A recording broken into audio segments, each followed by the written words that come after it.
पत्रकारों पर केवल घटनाओं का विवरण करना ही नहीं बल्कि उसे विश्लेषण करने की जिम्मेदारी भी है। सार्वजनिक जनता के सामने क्या है जो भी बातें हैं क्या है हम तक पहुंचाती है। जब छापने की मशीन का आविष्कार हुआ तो असल में यहाँ पर जो धातु के अक्षर होते हैं 1827 तक ये समाचार पत्र रहा और पैसों की कमी की वजह से हिंदी का जो पहला समाचार पत्र है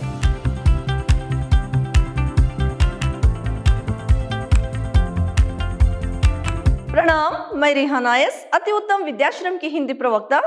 मेरे बीबीए के सेकेंड सेमेस्टर के जितने भी विद्यार्थी हैं आप सबका इस रिवीजन क्लास में स्वागत है।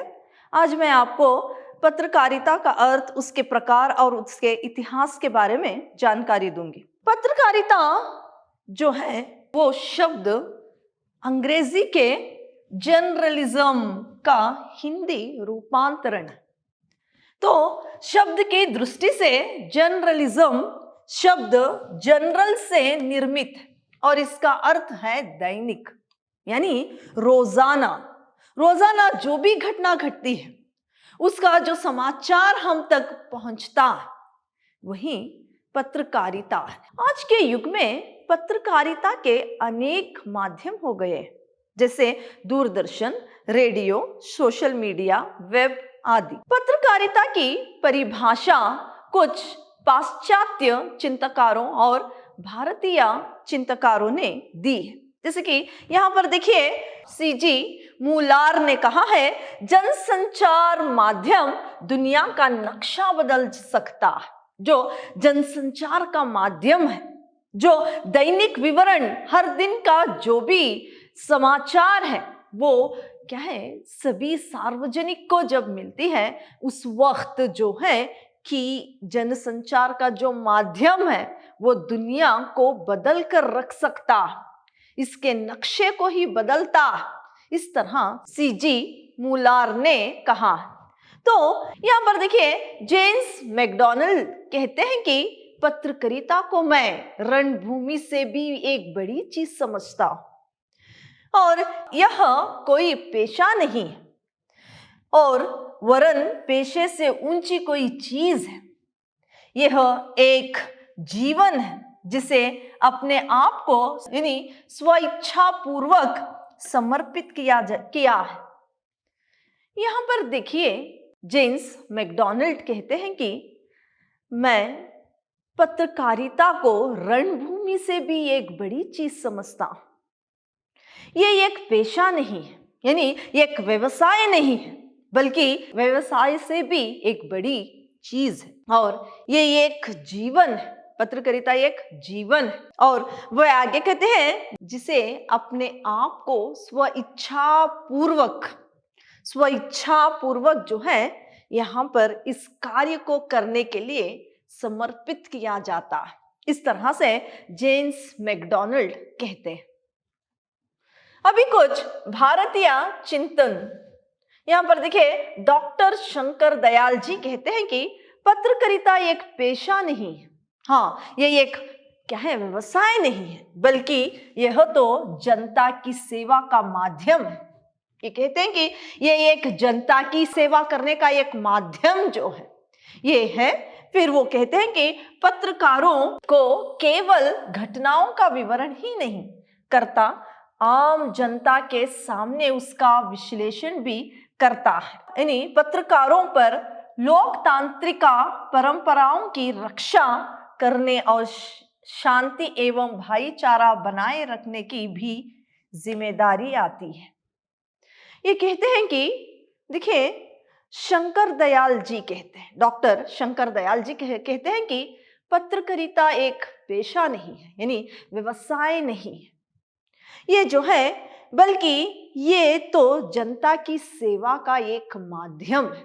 कहते हैं कि जनता की सेवा का एक माध्यम है। पत्रकारों पर केवल घटनाओं का विवरण करना ही नहीं बल्कि उसे विश्लेषण करने की जिम्मेदारी भी है और ये क्या है कि समाज में शांति और भाईचारा बनाए रखने की सारी जिम्मेदारी जो है पत्रकारों पर आती है। इस तरह से डॉक्टर शंकर दयाल जी कहते हैं। इंद्र विद्या वाचस्पति। पत्रकारिता पांचवा वेद है जिसके द्वारा हम ज्ञान विज्ञान संबंधी बातों को जानकर अपना बंद मस्तिष्क खोलते हैं। देखिए इन्हीं यहाँ पर जो है इंद्र विद्या वाचस्पति जी कहते हैं कि पत्रकारिता जो है वो पांचवा वेद है।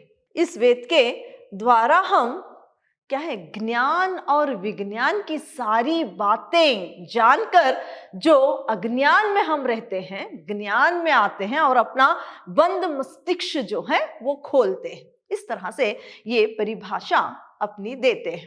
पत्रकारिता के प्रकार।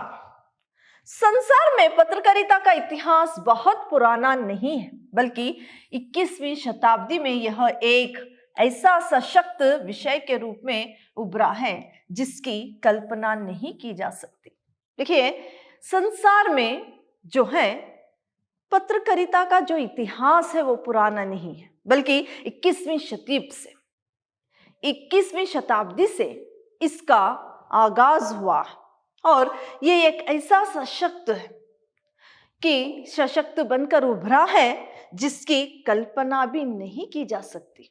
तो यहाँ पर देखिए पत्रकारिता के प्रकारों के अंतर्गत यहाँ पर राष्ट्रीय अंतरराष्ट्रीय स्तर पर इसके प्रकार है, उसके अंतर्गत ये सारे आते हैं। जैसे कि यहाँ पर देखिए पत्रकारिता के कुछ प्रकार हैं यहाँ पर, लेकिन पत्रकारिता के दो ही प्रकार हैं। एक राष्ट्रीय अंतरराष्ट्रीय स्तर के अंतर्गत ये सारे प्रकार आते हैं। देखिए खोजी पत्रकारिता, वॉचडॉग पत्रकारिता, एडवोकेसी पत्रकारिता, पीत पत्रकारिता, पेज 3 पत्रकारिता, खेल पत्रकारिता, महिला पत्रकारिता, बाल पत्रकारिता, आर्थिक पत्रकारिता, ग्रामीण एवं कृषि पत्रकारिता, विशेषज्ञ पत्रकारिता, रेडियो पत्रकारिता। देखिए ये सब जैसे कि यहाँ पर खोजी पत्रकारिता जो राष्ट्रीय अंतरराष्ट्रीय स्तर पर जो भी गड़बड़ घोटाला होता है, बड़े बड़े घोटाले होते हैं, उसका पर्दाफाश करती है। इसी तरह देखिए यहाँ पर बहुत सारे पत्रकारिता हैं, जैसे कि हमारे जो हीरो हीरोइन के जो भी क्या है उनके लाइफस्टाइल और अमीरों की पार्टियां और क्या है नए नए ट्रेंड के बारे में भी खबरें क्या है लेकर आती है। खेल पत्रकारिता में खेलों के संबंधित जो भी क्या है नए नियम हैं और खेल के संबंधित कुछ भी वहां पर गड़बड़ हो जाए और कुछ नए नियम हो, ये सारी बातें खेल पत्रकारिता लाती है। और महिला पत्रकारिता सिर्फ महिलाओं के लिए क्या है यहाँ पर बहुत सारी क्या है खबरें महिलाओं के जो उनकी शिक्षा हो या उनके विकास के लिए ये पत्रकारिता काम करती है।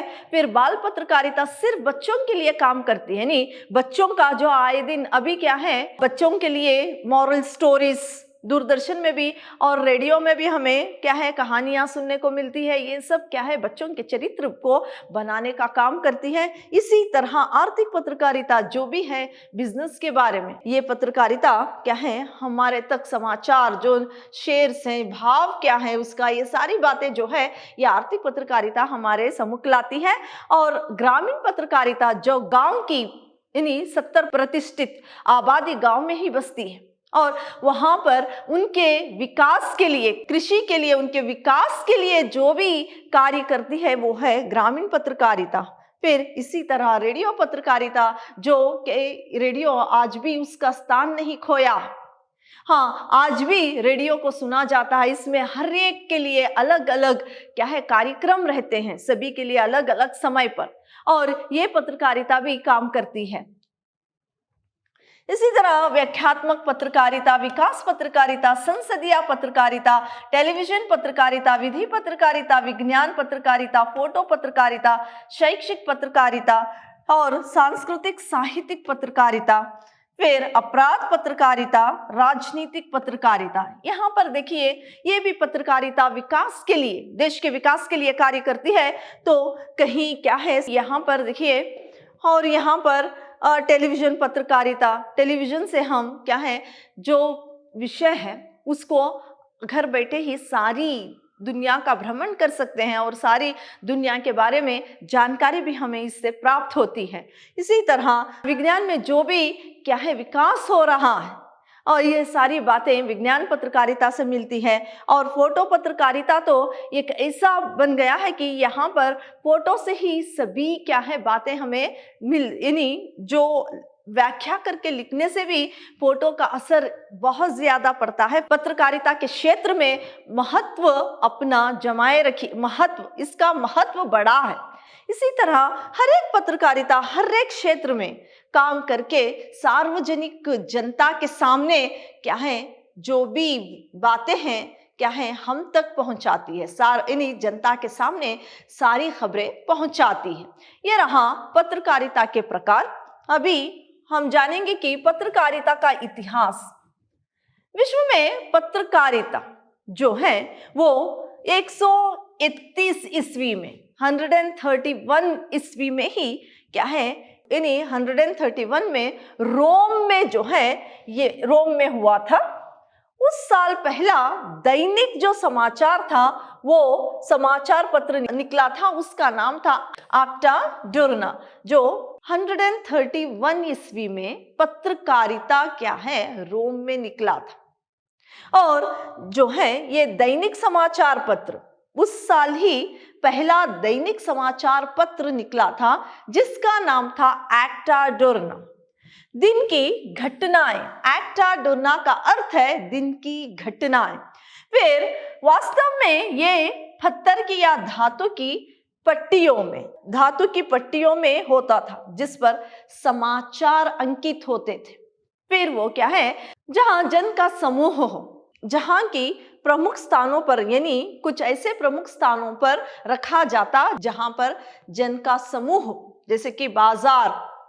और यहाँ पर इस पत्रकारिता में अधिकारियों की नियुक्ति से लेकर नागरिकों की सभा आदि सूचनाएं क्या है इस पत्रकारिता से मिलती थी। मध्यकाल में यूरोप के व्यापारी केंद्रों में सूचना पत्र निकलने लगे। यहाँ पर उनमें कारोबारी संबंधी समाचार लिखे जाते थे। कारोबार यानी व्यवसाय संबंधी जो भी बातें हैं उसमें लिखी जाती थी। फिर 15वीं शताब्दी के मध्य में यूहान गुटनबर्ग ने छापने की मशीन का आविष्कार किया। 15 शताब्दी में यूहान गुटनबर्ग छापने की मशीन का आविष्कार किया।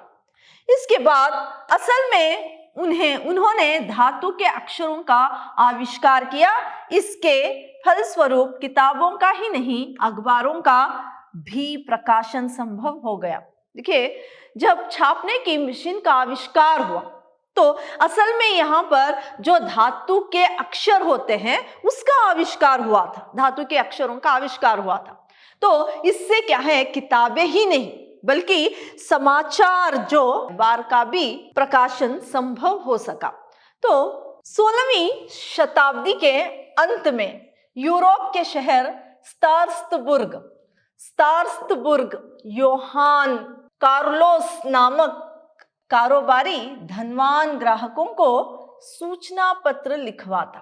देखिए 16वीं शताब्दी में यूरोप का एक व्यापारी जिसका नाम था यानी यूरोप के शहर स्ट्रासबुर्ग में क्या है योहान कोलोस्कर नामक एक व्यापारी जो है कारोबार के संबंध में ग्राहकों को पत्र लिखवाता।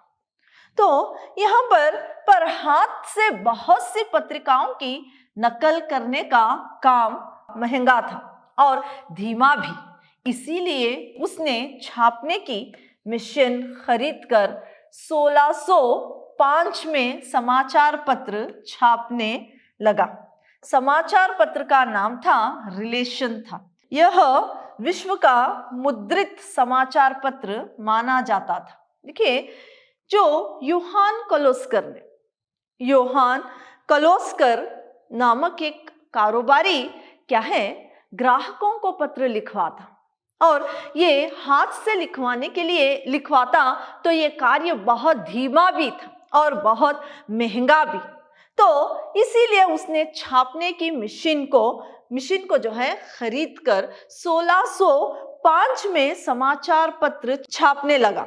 समाचार पत्र का नाम था रिलेशन। तब क्या है, रिलेशन जो समाचार पत्र है उसको छापने लगा।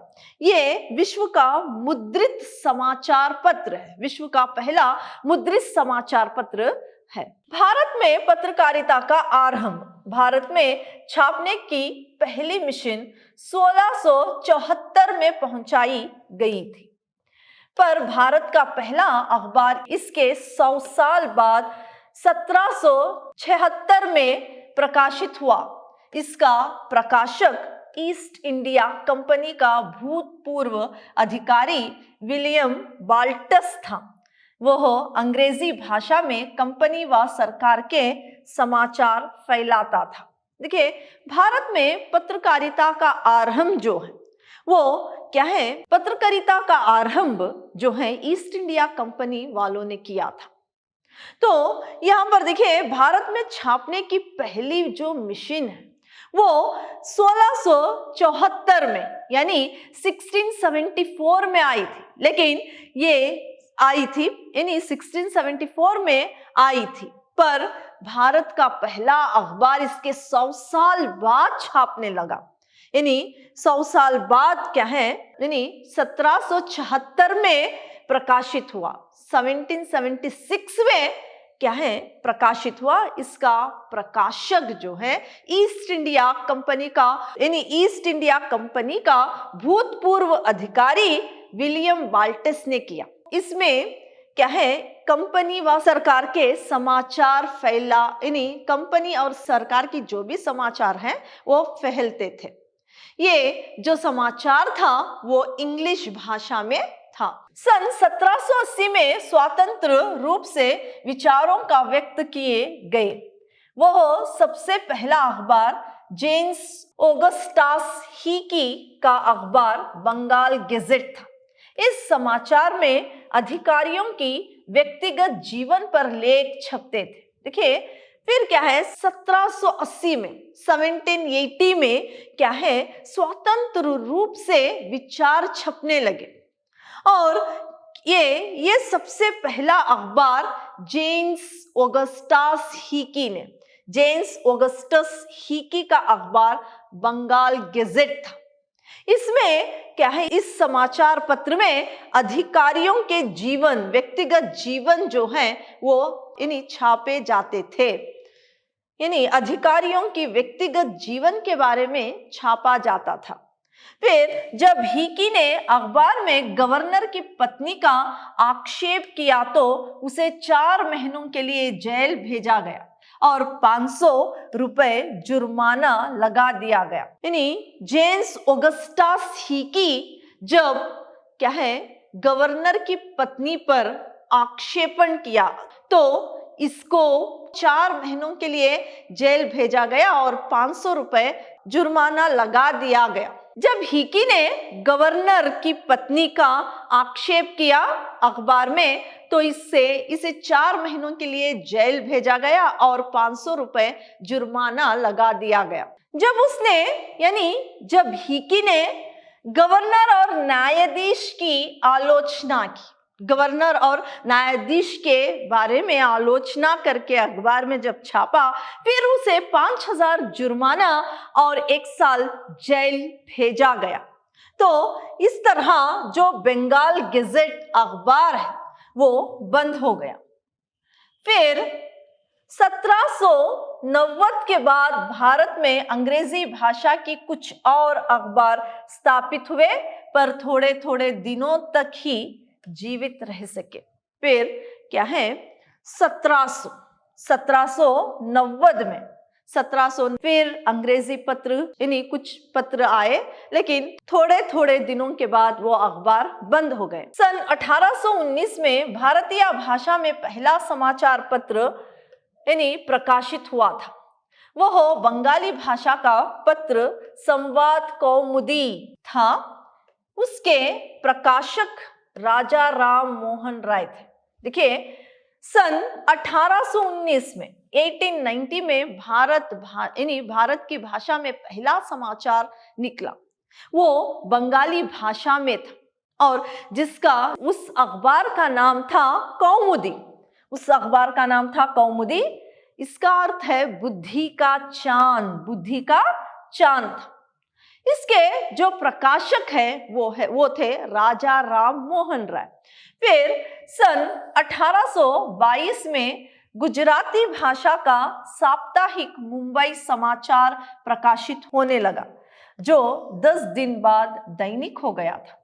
फिर क्या है, 1822 में जो है गुजराती भाषा में एक अखबार आने लगा जिसका नाम था मुंबई समाचार, मुंबई समाचार। और ये एक साप्ताहिक क्या है समाचार पत्र था। 10 दिनों बाद ये दैनिक यानी हर दिन आने वाला एक समाचार पत्र बन गया। सन 1826 में हिंदी भाषा का प्रथम समाचार पत्र आया। हिंदी का प्रथम समाचार पत्र जो है वो उदंत मार्तंड है। ये समाचार पत्र प्रकाशित हुआ। यह साप्ताहिक पत्र सन 1827 यानी सन 1827 तक चला और पैसों की कमी के कारण बंद हो गया। फिर 1827 तक यह समाचार पत्र रहा और पैसों की कमी की वजह से हिंदी का जो पहला समाचार पत्र है उदंत मार्तंड वो बंद हो गया। फिर सन 1833 में भारत में 20 समाचार पत्र थे और 1850 में 28 हो गए और 1953 में 35 हो गए। इस तरह अखबारों की संख्या तो बढ़ी, बहुत से पत्र जल्द ही बंद हो गए, उनकी जगह नए निकले। देखिए 1833 में यानी 1833 में भारत में 20 समाचार पत्र निकले। फिर 1850 में क्या है इसकी संख्या 28 हो गई। फिर 1953 में 35 हो गए। इस तरह समाचार पत्रों की संख्या बढ़ी। फिर इस तरह से बहुत सारे यानी समाचार पत्र आए और जल्द ही बंद हो गए। उनकी जगह यानी बहुत सारे पत्र निकले और बंद हो गए, उनकी जगह नए पत्र निकलने लगे। प्रायः समाचार पत्र कई महीनों से लेकर 2-3 साल तक जीवित रहे। उस समय भारतीय समाचार पत्रों की समस्या समान थी। वे नया ज्ञान अपने पाठकों को देना चाहते थे और उसके साथ समाज सुधार की भावना भी थी। देखिए कई समाचार पत्र कुछ महीने रहे, कुछ तो 2-3 साल तक पत्र रहते थे, फिर वो बंद हो जाते थे। लेकिन यहाँ पर सभी का एक समान समस्या थी कि वो पाठकों को नया ज्ञान प्रदान करना चाहते थे और समाज सेवा करना चाहते थे। तो समाज सुधार की जो भावना थी यही इन सब की एक नई यानी इन सब के विचार थे। सामाजिक सुधार को लेकर नए और पुराने विचार वालों में अंतर भी होते थे। इस तरह उन्होंने आधुनिक हिंदी की नींव रखी है और हिंदी के भविष्य के बारे में हो रहे विवाद को समाप्त कर दिया। देखिए इनमें जो समाज सुधारक जो सामाजिक सुधार को लेकर नए और पुराने विचार वालों में जो है अंतर भी होता था। इस तरह उन्होंने आधुनिक हिंदी की नींव रखी और क्या है हिंदी के भविष्य के बारे में इन्होंने विचार किया। हिंदी के भविष्य के बारे में हो रहे विवाद को इन्होंने समाप्त कर दिया। सन 1868 में भारतेंद्र हरिश्चंद्र ने साहित्यिक पत्रिका कवि वचन सुधा निकालना प्रारंभ किया। फिर क्या हुआ, 1868 में भारतेंद्र हरिश्चंद्र ने क्या किया, साहित्यिक पत्रिका जो कवि वचन सुधा के नाम से क्या है ये पत्र आरंभ हुआ। फिर सन 1854 में हिंदी का पहला दैनिक समाचार सुधा वर्षण निकला। फिर क्या है 1854 में फिर हिंदी का पहला दैनिक समाचार पत्र सुधा वर्षण निकला। फिर क्या है, श्याम सुंदर सेन ने निकाला ये पत्र हिंदी और बंगाली दोनों में निकलता था। ये सुधावर्षण जो पत्र था दो भाषाओं में निकलती थी, एक हिंदी में और दूसरी भाषा बंगाली। ये दोनों भाषाओं में ये पत्र निकलता था। इसके प्रकाशक श्याम सुंदर सेन थे। श्याम सुंदर सेन इसके प्रकाशक थे। फिर 1857 को दिल्ली से बयामे आजादी पत्र निकला। फिर क्या है, 1857 को दिल्ली से बयामे आजादी नामक एक पत्र निकला। ये पत्र उर्दू और हिंदी में था। ये पत्र क्या है, उर्दू और हिंदी में दोनों भाषाओं में निकलता था। इसमें हरिश्चंद्र जी ने स्वाधीनता संग्राम को प्रेरणा देने लगे। फिर क्या है, तभी लॉर्ड कर्निंग ने प्रिंटिंग प्रेस को बंद करवा दिया। लॉर्ड कर्निंग ने क्या किया, इस प्रिंटिंग प्रेस पर प्रतिबंध लगा दिया। प्रतिबंध इन्होंने लगा दिया। फिर हिंदी पत्रकारिता का दूसरा दौर भारतेंद्र से प्रारंभ होता है और 15 अक्टूबर 1873 को भारतेंद्र ने मैगजीन का प्रारंभ किया। इस तरह पत्रकारिता का जाल फैलता गया। फिर हिंदी पत्रकारिता का दूसरा दौर भारतेंद्र से शुरू हुआ और 15 अक्टूबर 1873 को भारतेंद्र ने मैगजीन का प्रारंभ किया। मैगजीन का प्रारंभ भारतेंद्र जी ने किया। इस तरह पत्रकारिता का जाल जो है वो फैलता गया। तो इस तरह पत्रकारिता का जाल फैलता गया। वर्तमान युग को यदि हम पत्रकारिता का युग कह सकते हैं, क्योंकि आज हर एक जीवन क्षेत्र में पत्रकारिता की पहुंच, पत्रकारिता का सीधा संबंध जन जीवन से है। देखिए, ये जो वर्तमान युग है इसको हम पत्रकारिता का युग कह सकते हैं, क्योंकि हर एक जन के जीवन में आज पत्रकारिता का महत्वपूर्ण योगदान है। तो पत्रकारिता का संबंध सीधे यानी जन जीवन से है। इसीलिए पत्रकारिता जो है आज सभी के लिए उतनी ही महत्वपूर्ण है। तो आज मैंने पत्रकारिता का अर्थ, उसके प्रकार और उसके इतिहास के बारे में जानकारी दी है। धन्यवाद।